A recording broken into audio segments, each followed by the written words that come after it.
Hello friends, Jaipur की पवित्र भूमि से आप सभी को राम राम, जय श्री कृष्णा, राधे राधे। आप सभी का डीजी एजुकेशन ऑनलाइन प्लेटफॉर्म पर आपका हार्दिक स्वागत है। मैं प्रदीप चौधरी आपके साथ जुड़ा हूँ। राजस्थान की ज्योग्राफी के कुछ चैप्टर पढ़ चुके हैं और कुछ पढ़ने वाले हैं। हमारा चैप्टर चल रहा था राजस्थान के भौतिक प्रदेश, जिसमें हमने पढ़ ली थी, क्या पढ़ ली थी हमने भौतिक प्रदेश में शुष्क मरुस्थल, अर्धमरुस्थल, शुष्क मरुस्थल, पूरा डेजर्ट हम पढ़ चुके हैं। और आज हम पढ़ने वाले हैं अरावली के संदर्भ में। उससे पहले मैं कुछ आपके लिए लेकर आया हूँ, कुछ लाइनें हैं जो मेरे को बहुत शानदार लगती है। वो लाइनें हैं स्टूडेंट लाइफ पे। स्टूडेंट लाइफ जब होती है तब एक तो पढ़ाई का प्रेशर, एक लोगों के तानों का प्रेशर। जितना पढ़ाई से नहीं मरता उससे ज़्यादा तानों से मरता है। तो उसी के संदर्भ में मैं कुछ लाइनें आपके लिए लिखी हुई है। जो लाइनें ये है सभी स्टूडेंट के लिए। देखो, आलोचनाओं का गला मसल, आलोचना करते हैं उसका गला मसल। खुद में बन जा तू अचल बन जा, खिल जैसे कीचड़ में कमल, तू बस चलता चल। आलोचना है उसका गला मसल दो। खुद में बन जा अचल, स्थिर बन जाओ, एकदम मजबूत। खिल जैसे कीचड़ में कमल भी खिल जाता है, उसी की तरह खिल जाओ। बस तू चलता चल, अपने मंजिल की ओर चलते रहिए। और आलोचनाओं करने का कुछ वालों का कुछ काम है नहीं, आलोचना ही करते रहते हैं। बाकी तो देखते हैं हम क्या ही कर सकते हैं वो अपने लाइफ में आलोचना के अलावा। तो अभी हम अपना हो गया ज्ञान की बातें, चलते अपने टॉपिक की ओर। हमारा टॉपिक आज है, थोड़ा सा मैं उससे पहले रिवाइज करा देता हूँ। हमने कल की क्लास में पढ़े थे कुछ मरुस्थल के अन्य इम्पोर्टेंस पॉइंट थे, वो हमने पढ़े थे। आपको याद ही होगा, नोट्स बनाए होंगे, नहीं बनाए हुए तो आज बना लेना क्योंकि टाइम तो हमारे पास बहुत है। तो देखो, सबसे पहले हमने पढ़ा था पलया झील पढ़ी थी और खड़ीन झील। जो मरुस्थल में अस्थायी पानी की झीलों हैं को हम क्या बोलते हैं, पलया या खड़ीन झीलें कहा जाता है। फिर रन एंड टाट हमने एक शब्द पढ़ा था। मरुस्थल में दलदली अनुपजाऊ लवणीय भूमि को हम क्या बोलते हैं, रन या टाट कहा जाता है। फिर हमने उसमें कुछ देखे थे जैसे थोबरन वगैरह, भाकरी, पोखरण, वो सब, बाप, फलोदी, वो चीज़ें हमने देखी थी। याद ही होगा, आप भी साथ साथ में ऐसे रिकॉल करो कि मेरे को कितना क्या याद है। फिर अपने पढ़ा था बालसन, जो मरुस्थल में निम्न पहाड़ियों से घिरा हुआ है, चारों ओर से पहाड़ी है और निम्न बेसिन को हम क्या कहते हैं, बालसन। उसका best example Sambhar lake, Jaipur. फिर हमने पढ़ा था नकलिस्तान मरु उद्यान। मरु उद्यान क्या है, नकलिस्तान। देखो, हमने टर्म्स पढ़ी थी कि मरुस्थल में एक जो जल बेसिन होता है उसके चारों ओर वनस्पति विकसित हो जाती है, उसे हम बोलते हैं नकलिस्तान या मरु उद्यान कहा जाता है। फिर हम देखते हैं मरुस्थल का मार्च क्या आएगा, मरुस्थल का मार्च। जो मरुस्थलीकरण है उसका आगे बढ़ना मरुस्थल का मार्च कहलाता है, जिसका सर्वाधिक योगदान है बरखान का। किसका है, बरखान का। ये चीज़ें इतनी सारी देखी थी। और फिर अभी बिना कोई टाइम वेस्ट किए आते हैं अपनी टॉपिक की ओर। हमारा टॉपिक है आज का, बहुत मज़ेदार टॉपिक होने वाला है, अरावली। कौन सा है, अरावली। चलिए शुरू करते हैं, आइए आप भी अरावली की ओर। अपना टॉपिक है अरावली। अभी आपको समझना है, लिखने के लिए चीज़ें पीछे पड़ी है, तो आइए समझते हैं। आप भी समझो, मैं भी समझता हूँ। अरावली पर्वतमाला।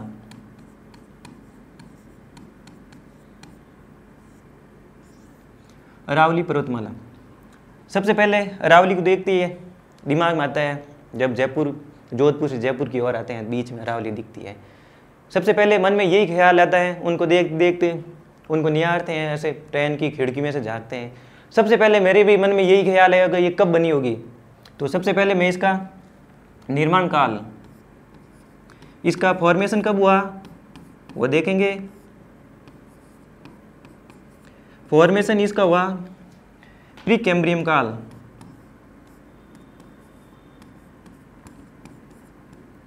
प्री कैम्ब्रियम काल। प्री कैम्ब्रियम काल।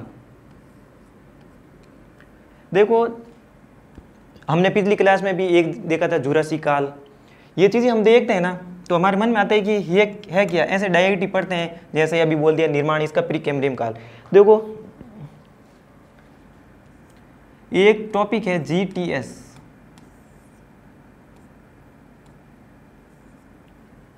जो है भूगोल का टाइम की ये स्केल है, वो उसके आधार पे ये नाम पड़े। ये बहुत ही मतलब तगड़ा टॉपिक है। मेरे को भी, बाकी दुनिया को तो हार्ड लगा था, मेरे को तो बड़ा आसान और मज़ेदार टॉपिक लगा था कि कैसे कैसे पृथ्वी में जो ये प्री कैम्ब्रियम काल कौन सा है, जुरासिक काल कौन से। तो अभी ये टॉपिक एक पूरा टॉपिक है, चैप्टर है पूरा पूरा। इसी हम लपड़े में ना पढ़ते हम सीधे यही आते हैं कि इसको रट लो। अरावली का निर्माण कब हुआ? प्री कैम्ब्रियम काल में हुआ था। फिर देखते हैं, ये तो हमें समझ में आ गई, अरावली को देखा, पता चल गया अरे अरावली तेरा तो निर्माण प्री कैम्ब्रियम काल में हुआ। अच्छा, समय के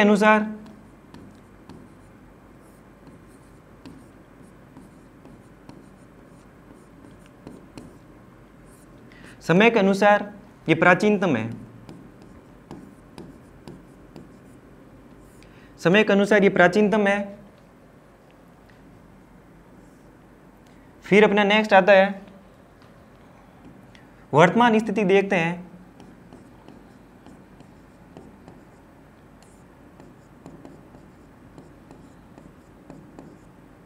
वर्तमान स्थिति के आधार पर है अपनी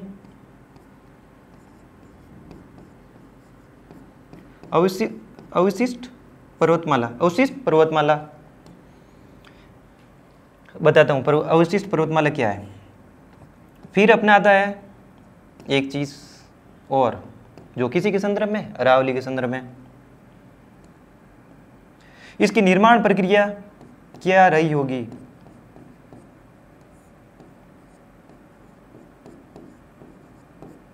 निर्माण प्रक्रिया क्या रही होगी। देखो इसकी निर्माण प्रक्रिया वलित पर्वतमाला, वलित पर्वतमाला। ये समझ में आ गया कि वलित पर्वतमाला क्या है? नहीं आया? देखो अभी समझते हैं।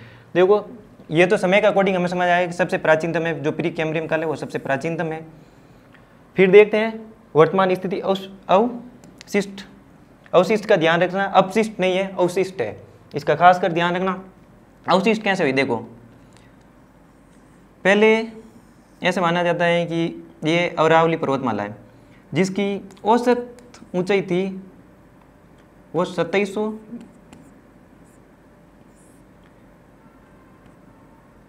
थी। औसत कितनी? 2700 मीटर थी इसकी हाइट। फिर वक्त के साथ भाई प्राचीन है तो कुछ तो अपरदित होगी, बारिश से, हवा से, किसी न किसी से।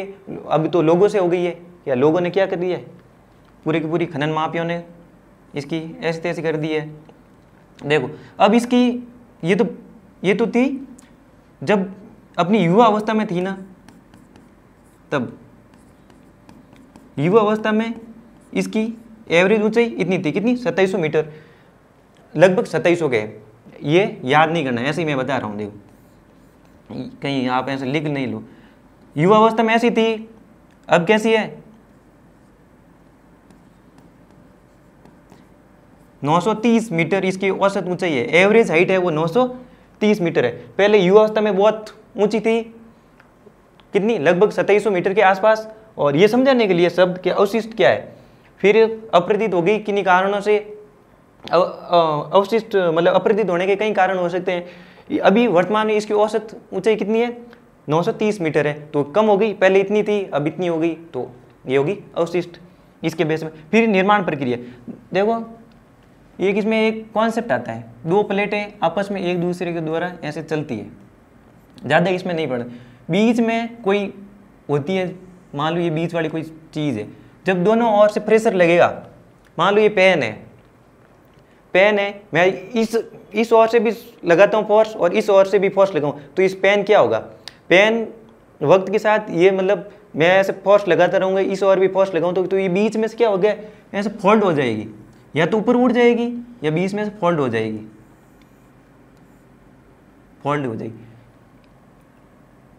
तो फोल्ड हो जाएगी तो ये वलित आकार की बन गई। कैसे बनी? वलित आकार की। अभी हम देखते हैं कि अपनी जो हिमालय है उसका भी निर्माण अभी भी हो रहा है, उसकी हाइट अभी भी बढ़ रही है। वो नवीन वलित पर्वतमाला है, नवीन अभी उसका निर्माण चल रहा है, अभी भी उसकी हाइट है वो बढ़ रही है। और वलित पर्वतमाला दो जो प्लेटें हैं, दो एक दूसरे के आपस में अभी भी वो फोर्स लगा रही है और अभी भी बीच में से वो हिमालय है उसका निर्माण हो रहा है। तो हिमालय क्या हो गया? नवीन वलित पर्वतमाला हो गई। यह क्या, इसका निर्माण नहीं हो रहा है तो ये क्या अपरित हो गई, इसकी हाइट कम हो गई और यह वलित पर्वतमाला है। ये होगी अपरी। अरावली के संदर्भ में थोड़ी सी छोटी छोटी बातें। फिर अपना है देखो नेक्स्ट है, ये हमने देख लिया अरावली का कुछ निर्माण। ये इंपॉर्टेंट चीजें हैं, देखो मैं बताता हूँ। ये प्री कैम्ब्रियम काल आपको याद रखना बहुत जरूरी है, एग्जाम में सीधे सीधे क्वेश्चन आते हैं। और समय के क्वेश्चन पूछ ले समय के अकॉर्डिंग, ये तीनों को तीनों पॉइंट आपको एज इट इज याद होने चाहिए। फिर अपना नेक्स्ट आता है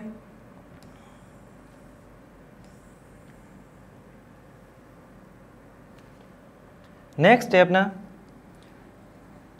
फिर हम देखेंगे अरावली का विस्तार देखेंगे। अरावली टॉपिक चल रहा है तो आप समझ जाओगे कि अरावली किसका विस्तार देख रहे हैं। अरावली का एक्सटेंशन देखेंगे।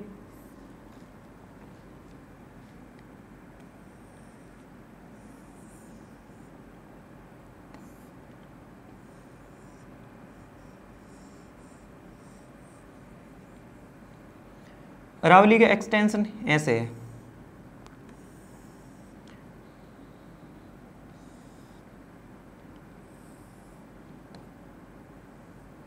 अरावली का एक्सटेंशन ऐसे है देखो। तो अपना विस्तार देखेंगे पहले, दिशा बाद में देखेंगे। ये अरावली है, विस्तार देखेंगे तो ये अरावली का विस्तार है टोटल कितना है। सबसे दिमाग में आते है किसी चीज़ को देख के जो ज़्यादा ही लंबी हो तो उसके दिमाग में आता है कि लंबाई इसकी क्या होगी। तो इसकी लंबाई है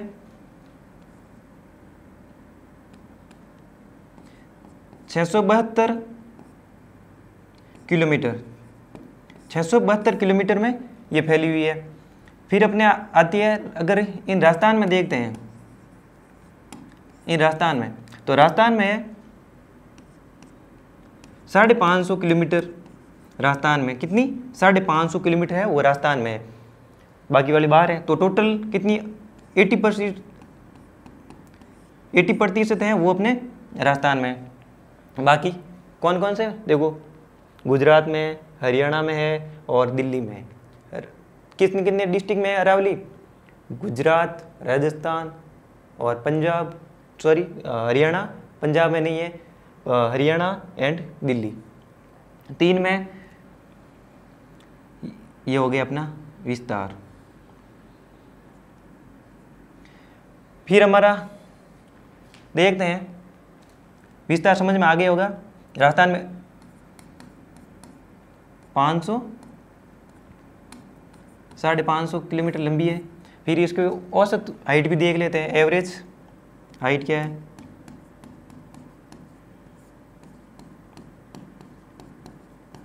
औसत ऊंचाई है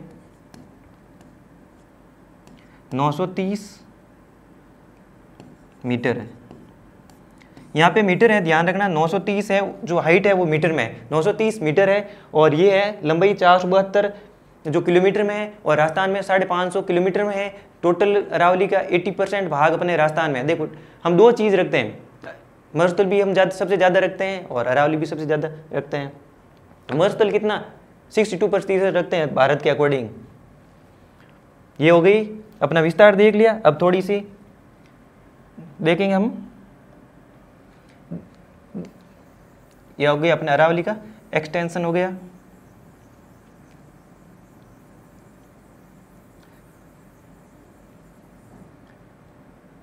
अभी हम अरावली की दिशा देखेंगे।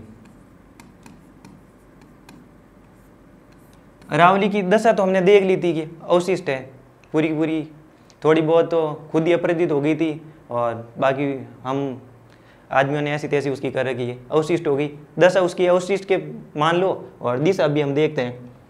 देखो राजस्थान की ये कौन सी दिशा आती है, पार्ट करके डिवाइड करके देखो।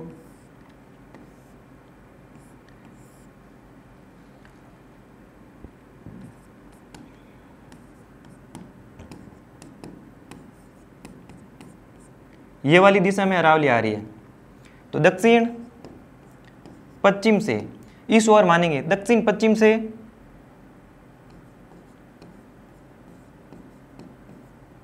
उत्तर पूर्व की ओर।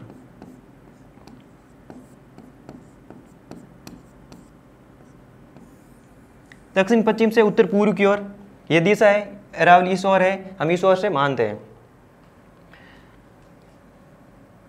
फिर देखते हैं अरावली कहाँ से शुरू होती है, ये अपनी दिशा होगी। दिशा आप खुद निकाल लो और तभी याद रहेगा, नहीं से ऐसे रटना नहीं है दक्षिण पश्चिम से उत्तर पूर्व की, उत्तर पूर्व की, ऐसे रटना नहीं है। ऐसे मैं बनाऊँ, ये मैप याद होगा तो ऑटोमेटिक याद हो जाएगा, बाकी रटने वाली चीज़ तो अपने है ही नहीं।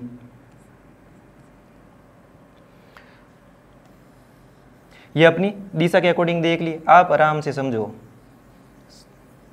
लिखने का काम बाद में। अब अरावली देखते हैं शुरू कहाँ से होती है। अब माइंड में आता है, सब चीज़ देख ली, निर्माण देख लिया, वर्तमान स्थिति देख ली, निर्माण प्रक्रिया देख ली, दिशा देख ली। अब देखते हैं शुरू तो कहाँ से होती है। शुरू होती है गिरनार हिल्स। गिरनार हिल्स कहाँ पे है, गुजरात, पालनपुर,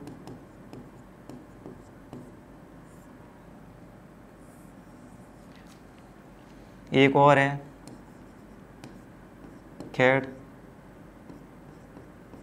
खेड़ बर्मा।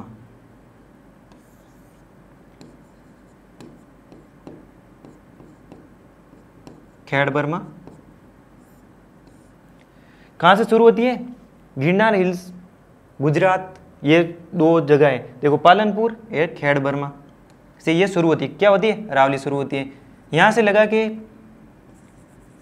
फिर खत्म, फिर होती है खत्म रायसीन हिल, रायसीन हिल्स, रायसीन पहाड़ियाँ दिल्ली में होती है। इसके आगे भी होती हैं थोड़ी बहुत पहाड़ियाँ, पर वो मेनली जगह रायसीन हिल्स है, उसके अकॉर्डिंग मानते हैं। यहाँ पे रायसीन में कौन है, देखो यहाँ पे तो एक नार बैठा है गिरनार, और ऊपर एक अपना भारत का नार बैठा है, नार अभी नारी बैठी है, शेर बैठी, शेरनी। तो इस पे क्या बना हुआ है, रायसीना पहाड़ी पे राष्ट्रपति भवन बना हुआ है। क्या बना, राष्ट्रपति भवन। तो ये टोटल लेंथ कितनी है, मैंने बताया था 672 किलोमीटर है। और फिर अपने राजस्थान में 550। राजस्थान में कहाँ से शुरू होती है, देखो हम अरावली का पश्चिम पार्ट से, हम इस अरावली है इसको शुरू मानते हैं। किसी पश्चिम पार्ट है, राजस्थान का पश्चिम पार्ट है, वहाँ से हम अरावली को शुरुआत मानते हैं और यहाँ का मानते हैं। यहाँ पर क्षेत्र है आबू सिरोही। यहाँ से अपनी अरावली की एंटर होती है और कहाँ तक चलती है, खेतड़ी,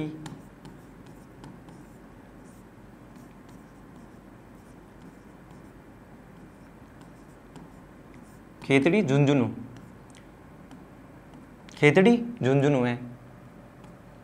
पर राजस्थान में एंटर कहाँ से होती है, सिरोही, आबू और खेतड़ी झुंझुन। बाकी यहाँ पे तो अलवर भी आते हैं। यहाँ वाला क्षेत्र नहीं लेके, यहाँ पे डूंगरपुर, उदयपुर वाला, यहाँ वाला इधर वाला अरावली के पूर्व वाला पार्ट नहीं लेके, अरावली के पश्चिम से हम मानते हैं कि अरावली का जो एंटर होती है राजस्थान में, वो पार्ट ये है कि अरावली, आबू और झुंझुनू, खेतड़ी। ये हो गया। फिर अपना इसी अरावली के अब थोड़ा विस्तार से देखेंगे, थोड़ा सा विस्तार से डिटेल की। ये अपनी स्टार्टिंग पॉइंट हो गया और एंडिंग पॉइंट कहाँ हो गए, ये शुरुआत बिंदु, ये अंतिम बिंदु, ये ध्यान रखना। रायसीन पे है, रायसीन हिल्स वहाँ पे अंतिम है। जैसे हमने मरुस्थल को भी हम अलग अलग पार्ट में डिवाइड करके पढ़ा था, वैसे भी हम अरावली को 3 पार्ट में डिवाइड करके पढ़ेंगे। अभी हम राजस्थान में देखेंगे।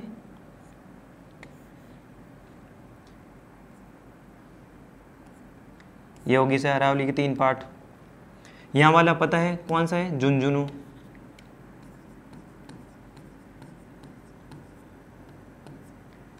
ये हो गया झुंझुनू। और यहाँ पे जयपुर और यहाँ पे राजसमंद।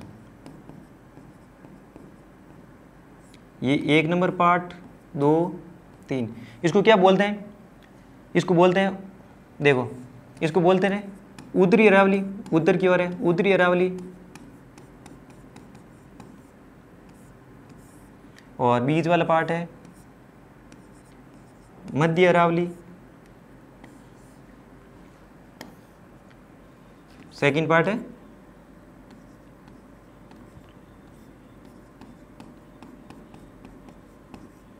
मध्य अरावली। फिर तीसरा आता है यहाँ पे सिरोयाबू,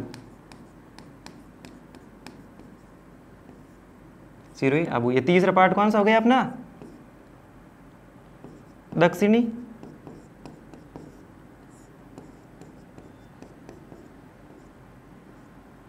दक्षिणी अरावली।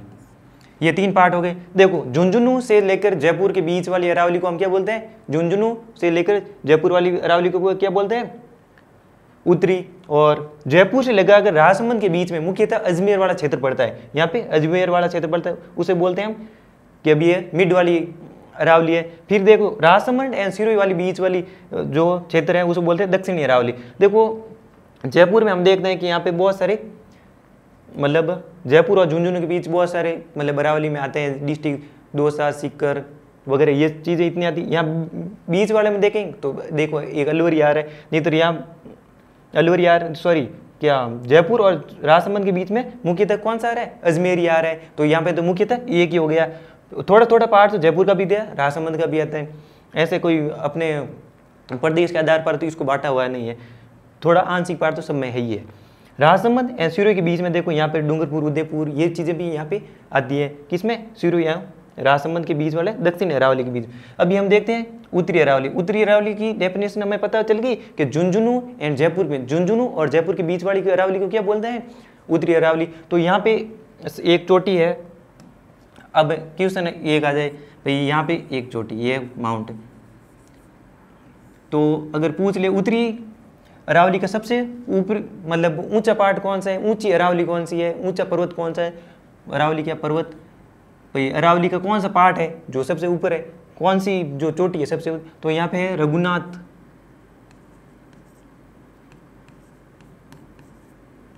रघुनाथगढ़ जो सीकर में है वो सबसे ऊंची चोटी है। किसकी, उत्तरी अरावली की। इसकी टोटल है 1055 मीटर और किलोमीटर का ध्यान रखना, 1055 मीटर इसकी ऊंचाई है। फिर ऐसा कैसे आते हैं हम, मध्य अरावली है। मध्य अरावली मुख्य तो कौन सा आता है, अजमेर वाला क्षेत्र। तो अजमेर में है, यहाँ पर कौन सी हिल है, टोडगढ़ है 934 मीटर, ये सबसे ऊंची है मध्य अरावली की। फिर अपना आता है ये सिरोही में पता ही है, यहाँ पे तो अपना गुरु जी सबसे ऊपर है। तो सिरोही में सबसे कौन सा है, गुरु सीकर। दक्षिण अरावली का सबसे ऊंची सर्वोच्च चोटी कौन सी है, गुरु सीकर। ये सबसे इसकी हाइट कितनी है, 1722 मीटर सर्वोच्च। ये अपनी हो गई। देखो हमने समझ लिया कि उत्तरी अरावली की सबसे ऊंची चोटी कौन सी है, रघुनाथगढ़ है जो कि इसमें सीकर में। फिर आते हैं टोडगढ़ 934 मध्य अरावली में। फिर हम देखते हैं गुरु सीकर किसमें, दक्षिण अरावली में गुरु सीकर है जो 1722 मीटर जिसकी ऊंचाई है, सबसे ऊंची है। देखो अरावली अपने राजस्थान की इंपॉर्टेंस नहीं, इंडिया के समुद्र में देखें तो वहाँ पे भी है इंपॉर्टेंस है उसकी। देखो कैसे है, इंडिया के संदर्भ में देखें तो इंडिया की सबसे ऊपर कौन सी है,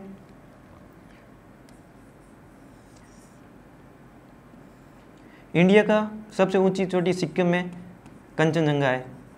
कौन सी? कंचनजंगा। फिर अपनी ये बीच वाला क्षेत्र, और दक्षिण में आती है अन्नामुडी। अन्नामुडी पर्वत है वो सबसे ऊंचा है किसमें? दक्षिण, अगर दक्षिण भारत में।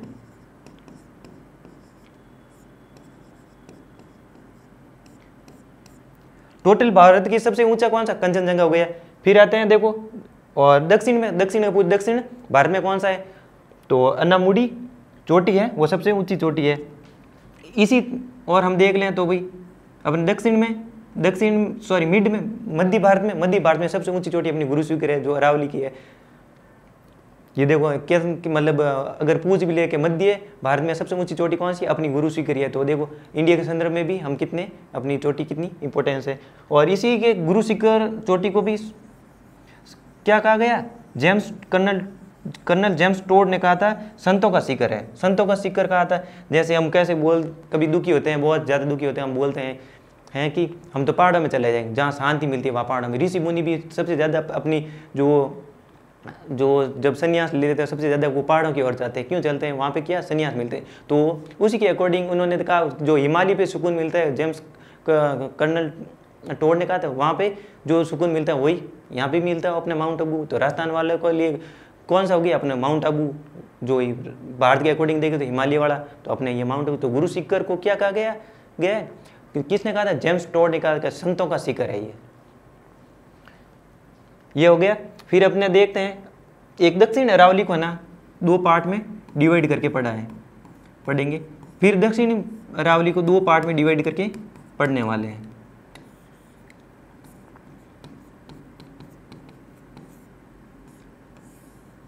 दो पार्ट में डिवाइड करके पढ़ेंगे। एक होती आबू अरावली और दूसरा पार्ट है इसका मेवाड़। कौन सा है? मेवाड़ अरावली। देखो आबू के अकॉर्डिंग ये मान लो अरावली है, ये दक्षिण का पार्ट है। ये वाला पार्ट आबू अरावली और ये वाला मेवाड़ अरावली।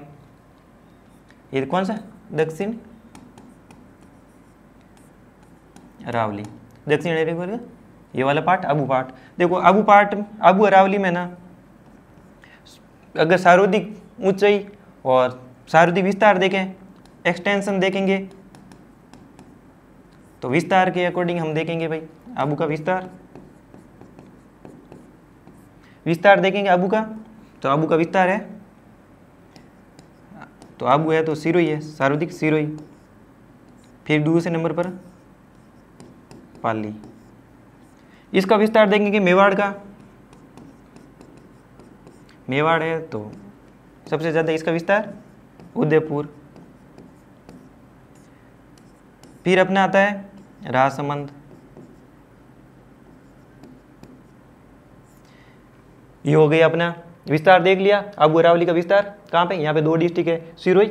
यहाँ पे लिखना है कोष्टक में सार्वधिक, क्या सबसे ज़्यादा इसी में, बाकी थोड़ा थोड़ा है इनमें। उदयपुर में देख लेना, लिख लेना सार्वधिक।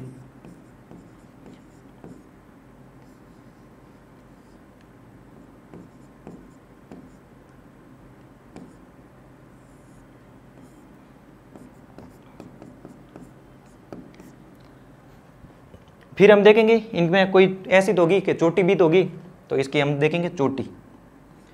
दक्षिणी अरावली आबू अरावली में सबसे ऊंची चोटी कौन सी है? तो चोटी होगी अपनी गुरु शिखर।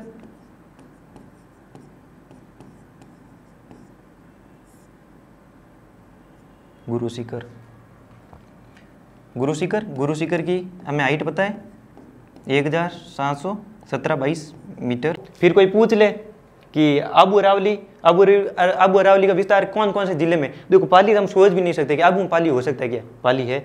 सिरोही है, सिरोही में तो हो गई होगा, आबू है तो। ये पाली का वाले क्वेश्चन इंपॉर्टेंट है, याद रखना। फिर आता है इसकी सरो चोटी, वो तो हमें पता ही है। तो सरो चोटी मेवाड़ वाली अरावली का ये कंफ्यूज कर सकता है कि जरगा अरावली है वो, जरगा है जरगा चोटी है वो सबसे ऊंची चोटी है किसकी, मेवाड़ की। और जरगा कहाँ पे, उदयपुर में। और इसकी हाइट कितनी है, 1431 मीटर है। ये चीज़ें आज हमने पढ़ ली थी। क्या पढ़ा था, वापस मैं बताता हूँ। अरावली के बारे में पढ़ा था, निर्माण काल, समय के अनुसार वर्तमान स्थिति क्या है वो देखी। फिर अरावली को 3 पार्ट में डिवाइड करके पढ़ा था, उत्तरी, मध्य एंड दक्षिण अरावली को। और फिर हमने पढ़ा था दक्षिण अरावली को भी 2 पार्ट में डिवाइड करके पढ़ा था। क्लास में मतलब टॉपिक तो छोटा सा हुआ है, 1 पेज का भी नहीं हुआ है, और आप याद करोगे तो आराम से हो जाएगा। इसलिए मेरे क्लासों की ड्यूरिंग बहुत छोटी छोटी कर रखी है। पहले क्लास 1-1 घंटे की होती थी, फिर मेरे को लगा कि ऑनलाइन में इतनी थोड़ी बहुत प्रॉब्लम होती है कि देखने में समस्या होती है, नहीं तो ऑफलाइन में तो आराम से चल जाता है, 2-2 घंटे भी चल जाती है बिना रेस्ट के। और फ़ोन पे भी वैसे भी बोरिंग चीज़ें ही होती है। अब आ गया आपका टाइम।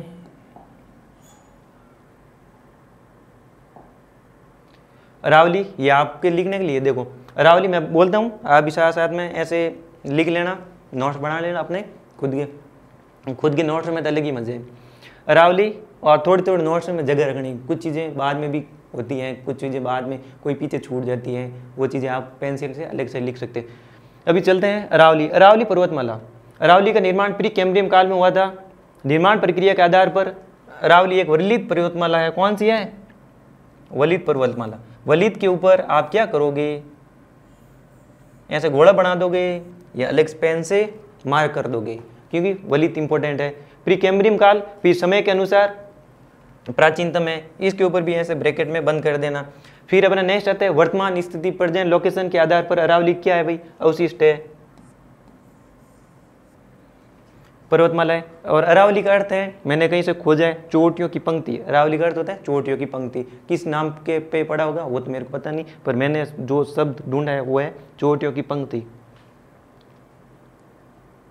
फिर वो लिख लिया होगा आपने, नहीं लिखा तो वीडियो रो के भी लिख सकते हो। अरावली का विस्तार। अरावली का विस्तार हमने देखा था गुजरात, राजस्थान, हरियाणा और दिल्ली में। यहाँ पे बीच में कोई पंजाब डाल दे तो पंजाब नहीं है, क्योंकि हमारे टंग्स ऐसे चिप जाती है कि साथ में पंजाबी बोल देते, पर पंजाब पे नहीं है। तो गुजरात, राजस्थान, हरियाणा एंड दिल्ली एक केंद्र शासित प्रदेश है। कौन सा, दिल्ली। दिल्ली में यहाँ पे राष्ट्रपति भवन बनवाया है, किस पे, रायसीन हिल्स पे। रायसीन अपना है अरावली वाला पार्ट। फिर कुल लंबाई 672, और राजस्थान में कुल लंबाई है 550 किलोमीटर, और औसत हाइट है, औसत हाइट देख लेना आप, 930 मीटर है, 930 मीटर है। फिर कुल अरावली का 80% भाग है वो राजस्थान में है। कितना, 80%। फिर आता है अरावली की दिशा। राजस्थान में अरावली की दिशा है दक्षिण पश्चिम से उत्तर पूर्व की ओर, हमने निकाली थी दिशा। फिर अपना नेक्स्ट है अरावली पर्वतमाला को 3 भागों में विभाजित करते हैं, उत्तरी अरावली, मध्य अरावली, दक्षिणी। उत्तरी में झुंझुनू व जयपुर के मध्य, मैप बना के याद करना। ऐसी चीज़ें रटने से चीज़ें कम याद होती है, मैप से ज़्यादा होती है। झुंझुनू व जयपुर के मध्य स्थित, आप लैंग्वेज के अनुसार अपनी मैप बना देना।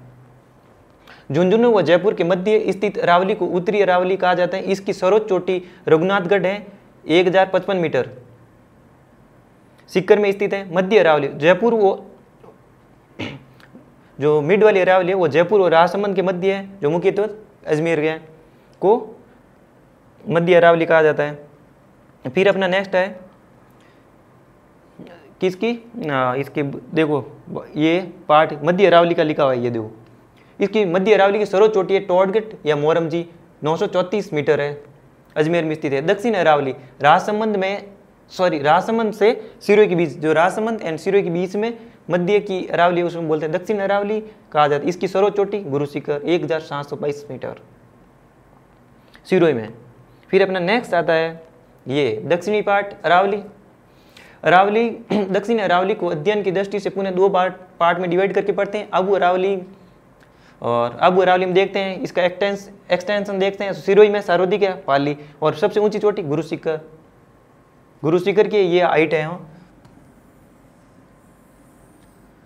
फिर आती है जरगा चोटी की, वो इस साइड लिख लेना भाई साहब। जरगा चोटी की है 1400 1400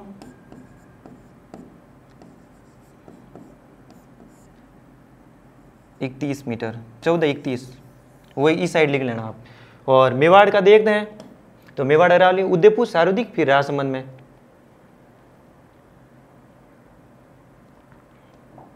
ये हो गया अपना अरावली के बारे में थोड़ी बातें हम करेंगे। कल क्या पढ़ने वाले हैं? कल पढ़ेंगे हम चोटियाँ, अरावली चोटियाँ के बारे में पढ़ेंगे, कौन कौन सी चोटी कितनी है, और उसका आरोही क्रम देखेंगे।